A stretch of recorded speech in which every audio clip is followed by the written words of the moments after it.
Have you ever felt like life has weighed you down, as though the burdens you carry are too heavy to bear? Perhaps that's why you're here, watching this video. And let me tell you, it's no coincidence. You might have stumbled upon this by chance, or maybe, just maybe, it's part of something far greater. A divine nudge, a reminder that you're not alone.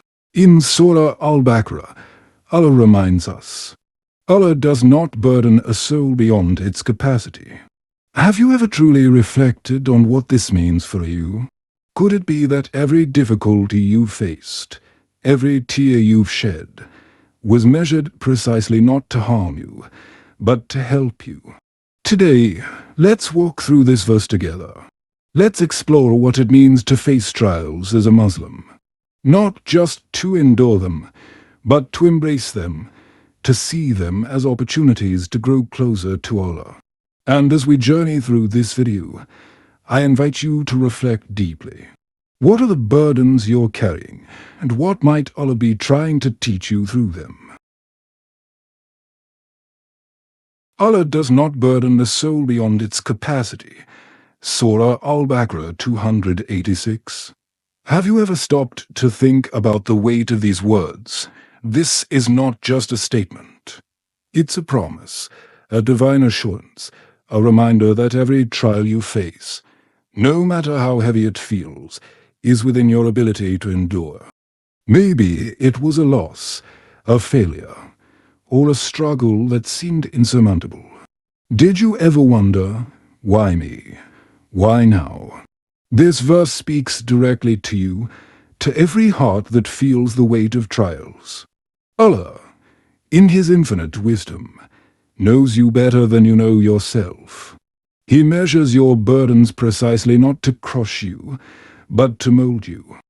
Look at how a single drop of water carves its way through the hardest rock, not through force, but through persistence.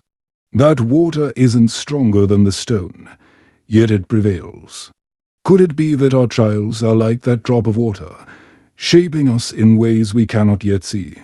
Could it be that Allah sees a strength in you that you have yet to uncover?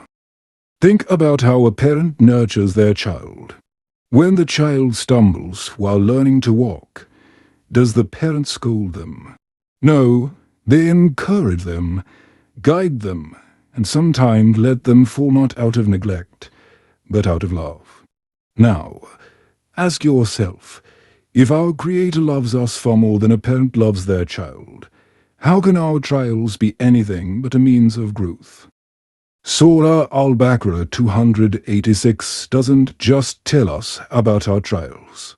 It invites us to think, what is Allah teaching me through this? How can this moment of struggle bring me closer to Him? What would happen if we shifted our perspective from asking why me, to asking what's next for me? What wisdom does Allah want me to find in this? Trials are not punishments, they're gifts in disguise. They're a call to lean into our faith, to trust in Allah's plan, and to embrace the resilience He has placed within us. The Prophet Muhammad, peace be upon him, reminded us that the most tested among us are those dearest to Allah. Have you ever wondered why? Why does He test those He loves most? Every test is a seed. Some seeds grow in soft soil. Others push through the hardest ground. But the growth, the strength, is always there. When you face your trials, will you nurture that seed within you? Will you water it with patience, nourish it with faith, and trust that it will bloom when all wills? So, the next time life feels overwhelming, pause. Reflect on this verse. Allah knows your capacity even when you doubt it. He sees your potential when you feel weak, and through every test, He is guiding you, teaching you to rise, to grow, to believe. Let us carry this verse in our hearts, not as a burden, but as a beacon. A reminder that within every trial lies a path back to Allah. What path will you choose to take? Allah does not burden a soul beyond its capacity. Surah Al-Baqarah 286. When we hear this verse, it feels like a comforting reminder that every challenge we face is measured by Allah's infinite wisdom. But what happens when a trial leads to loss, when the sickness doesn't heal, or when the pain ends not in relief but in death? Does it mean Allah's promise failed, or could it be that we've misunderstood what this verse is telling us? Imagine a brother or sister in Islam facing a severe illness, enduring pain with patience and prayer. Despite their resilience, their journey ends in death. How often do we hear whispers like, "Why would Allah allow this?" Did they fail the test, or was their burden too much to bear? But pause, reflect. Is death truly the end of a test? Or could it be the beginning of something far greater? Surah Al-Baqarah 286 doesn't promise us immunity from hardship or mortality. Instead, it assures us that every challenge is perfectly tailored not to destroy us, but to fulfill a purpose we might not yet understand. Have you ever thought that Allah's love is not confined to this world? That sometimes the greatest mercy is to relieve a servant of their worldly pain and elevate them in the hereafter. It's easy to believe that trials are only meant to be conquered in this life. But perhaps Allah's plan for His beloved servant extends beyond the limits of our understanding. What if enduring that illness with patience and gratitude was the very test that purified their soul? What if their death was not a failure, but an honor union with their Creator, where they would no longer feel pain, only peace? Reflect on this. If a believer dies during a trial, does it mean they were burdened beyond their capacity? Or does it mean their trial achieved its purpose? Can we truly measure Allah's mercy with the timeline of this fleeting world? Or should we trust that His wisdom spans both this life and the eternal one? Surah Al-Baqarah 286 isn't just about what we endure, it's about how we endure. It's a call to trust in Allah's plan, to understand that even in death, there is purpose, wisdom, and mercy. Would you choose to see trials as burdens, or as bridges leading to Allah's infinite mercy and eternal love? When we face hardship, let us not measure it by our worldly outcomes. Let us measure it by how it draws us closer to Allah. Let us remember that this world is but a moment, and the hereafter is forever. What would happen if we embraced our trials as part of a divine story? One written with love and care by the one who knows us better than we know ourselves. Allah's promise is not limited by our understanding. His wisdom is beyond measure, and His love is eternal. The question isn't, why did this happen? The question is, how can I trust Him more through it? What will you choose to see in your trials, pain or purpose? Patience and reliance on Allah. Patience, reliance.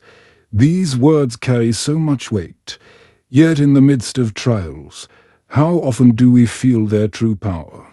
Surah Al-Baqarah 286 is more than a verse, it's a lifeline, a call to anchor our hearts in Allah's wisdom and love.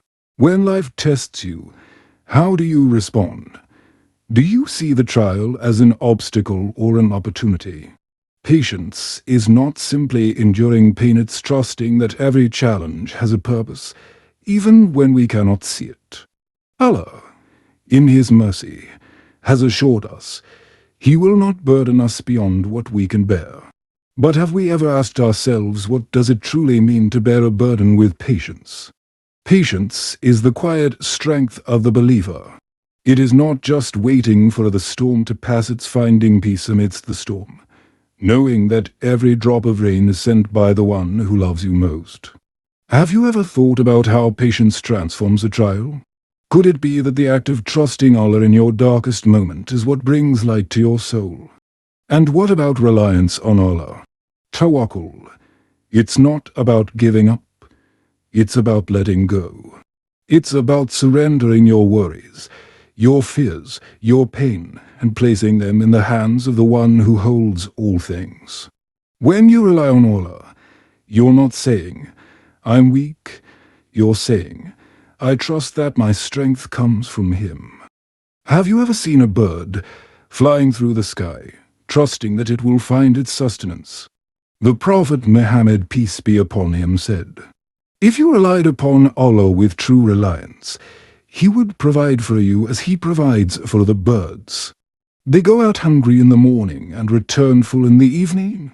What would happen if we lived our lives like that bird, trusting Allah completely, not just in the big trials, but in the smallest of our daily struggles? Patience and reliance on Allah go hand in hand. Together, they remind us that trials are not punishments, they're invitations. Invitations to grow closer to Allah, to feel His presence in ways we never have before. When you bow your head in prayer, pouring out your heart to Him, do you feel the weight lifting? Do you feel the quiet assurance that He is listening, that He cares, and that His plan for you is always better than your own? Patience is the bridge that carries you through your trials. Reliance on Allah is the anchor that keeps you steady when the world feels like it's falling apart. Together, they remind us that we are never alone.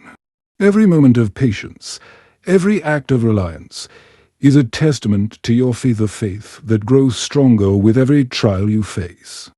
Allah's promise is clear. He will never leave you to face more than you can handle. But in those moments of trial, will you find the strength to trust Him, to surrender your fears and hold on to His mercy? Patience, reliance, these are not just virtues, they are lifelines. What will you choose to hold on to when the waves of life become overwhelming? Have you ever wondered about the strength within you? The strength you may not even know you possess. The story of Prophet Ayub, peace be upon him, is a powerful reminder of this promise in Surah Al-Baqarah 286, a story of patience, resilience, and unwavering faith. He was a man blessed with immense wealth, a loving family, and exceptional health. He used these blessings to serve others, to care for the poor, and to express gratitude to Allah. But then, as if overnight, everything began to change. One by one, he lost his wealth, the lands dried, the livestock perished. Would you have been able to say, Alhamdulillah, in his place? But Prophet Ayub did. What gave Ayub the strength to endure? Was it his wealth, his family, his health?